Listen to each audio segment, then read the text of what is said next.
মাছগুলো ভেজে নিয়েছি আর নামিয়ে নিচ্ছি। নমস্কার বন্ধুরা, তানভীর ভিলেজ ফুডে সবাইকে স্বাগত। সবাই ভালো আছে, আমিও ভালো আছি। আজকে আমি আপনাদের সঙ্গে একটা রেসিপি শেয়ার করছি। সেই রেসিপিটা হলো মশলা ফিশ কারি। আর আপনারা প্রথম থেকে শুরু মানে শেষ অবধি পুরো ভিডিওটা দেখবেন। আমি কি দিচ্ছি না দিচ্ছি সব কিছু আপনাদেরকে ডিটেলস বলে দিচ্ছি, মানে আমরা পুরো ভালো করে বলে দিচ্ছি কি দিচ্ছি না দিচ্ছি। এই দেখুন, এখানে পেঁয়াজ বাটা আছে, এখানে ধনেপাতা কুচি আছে, এখানে কাঁচা লঙ্কা আছে, টমেটো কুচি, নুন, হলুদ, গুঁড়ো লঙ্কা, আর এটা ধনে গুঁড়ো, এটা জিরে গুঁড়ো, আর এখানে তেজপাতা, শুকনো লঙ্কা আর পাঁচফোড়ন আছে। এখানে নিয়েছি রসুন বাটা, আদা বাটা, এটা রয়েছে লাল কাশ্মীরি মির্চি যেটা, আর এখানে মিষ্টি দই পাই না আমি, টক দইতে চিনি দিয়ে গুলে নিয়েছি।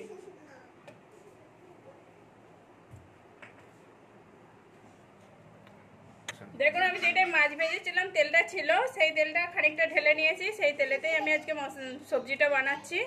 আর তেল গরম আছে, আমি এর মধ্যে তেজপাতা, শুকনো লঙ্কা আর পাঁচফোড়ন দিয়ে দিচ্ছি। পাঁচফোড়নের জায়গায় জিরেও দিতে পারেন, কোনো অসুবিধা নেই। এটা একটু আমি ভেজে নিচ্ছি। এর মধ্যে আমি পেঁয়াজ বাটাটা দিয়ে দিচ্ছি।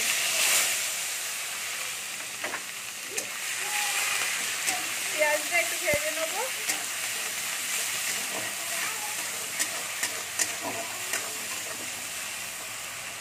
দেখুন, রসুন বাটাটা দিয়ে দিচ্ছি, আদা বাটাটা দিয়ে দিচ্ছি, দিয়ে একটু ভালো করে ভেজে নিতে হবে এটা।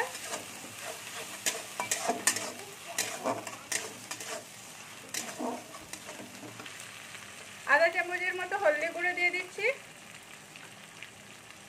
লাল মির্চি দিয়ে দিচ্ছি, এটা লাল মির্চি বলতে শুকনো গুঁড়ো লঙ্কা 2 চামচ দিচ্ছি আমি, ধনে গুঁড়ো আধা চামচ, জিরে গুঁড়ো আধা চামচ দিচ্ছি, আর এখানে যে লাল মির্চি নিয়েছিলাম, লাল শুকনো মির্চি, সেটা আমি দিচ্ছি। টমেটো কুচিগুলো দিয়ে দিচ্ছি, দিয়ে একটু জল দিয়ে দিচ্ছি, দিয়ে মশলাটা ভালো করে খুব কষে নিতে হবে।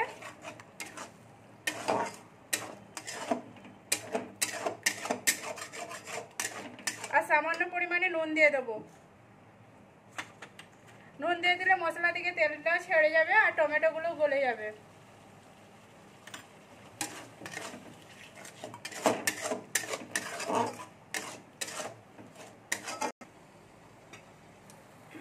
দেখুন মশলা থেকে কেমন তেল ছাড়ছে আস্তে আস্তে।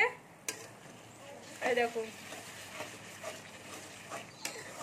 টমেটোটা একটু গলতে বাকি আছে।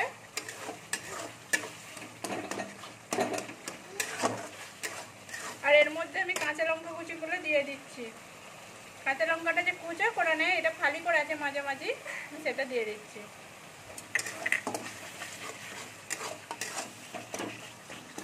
দেখুন, আমার পুরো মশলা থেকে তেল ছেড়ে গেছে, টমেটো গলে গেছে। আমি এর মধ্যে মিষ্টি দই দিয়ে দিচ্ছি।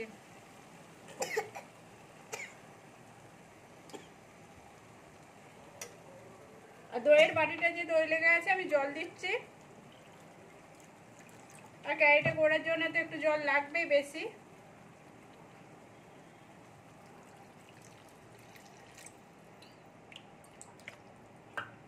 আমি ভালো করে ঘেটে নিচ্ছি।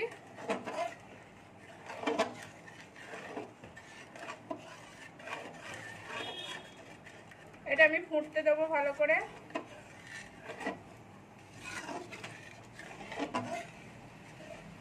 আপনারা ভালো করে ফেটে নেবেন, নাহলে দইটা ডেলা ডেলা থাকলে ভালো হবে না।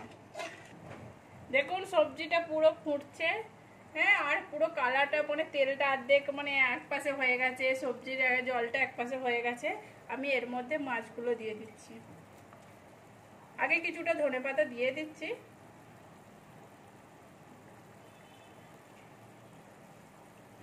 দিয়ে ঘেটে দিচ্ছি।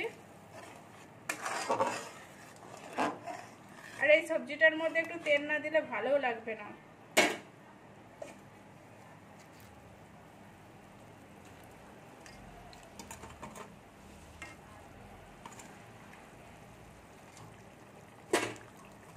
মাছগুলো দিয়ে দিয়েছি, দিয়ে ঢাকা দিয়ে দেবো আমি। এর মধ্যে একটু গরম মশলা গুঁড়ো দিয়ে দিচ্ছি, দিয়ে ঘেরে দিচ্ছি।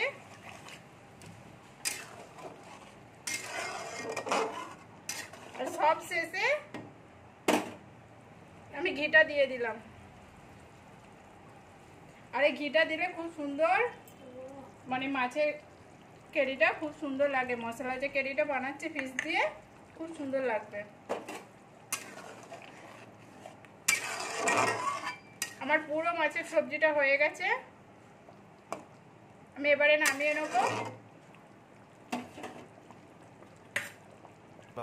দেখুন আমার এটা হয়ে গেছে সবজিটা, আমি নামিয়ে নিচ্ছি।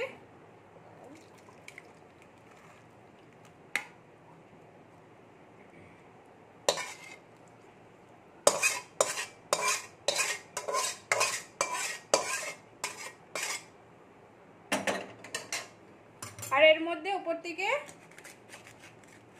আমাদের একটু কারিটা বেশি দরকার, ওই জন্য আমি একটু বেশি করে রেখেছি।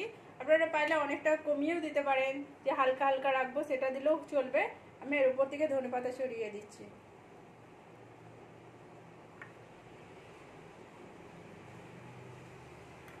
আমার পুরো রান্নাটা কমপ্লিট হয়ে গেছে।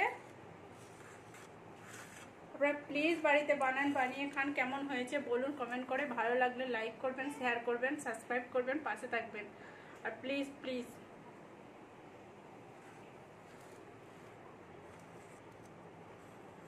আর এটা গরম গরম ভাতের সঙ্গে খেতে খুব সুন্দর লাগে। আর গরম গরম পরিবেশন করবেন।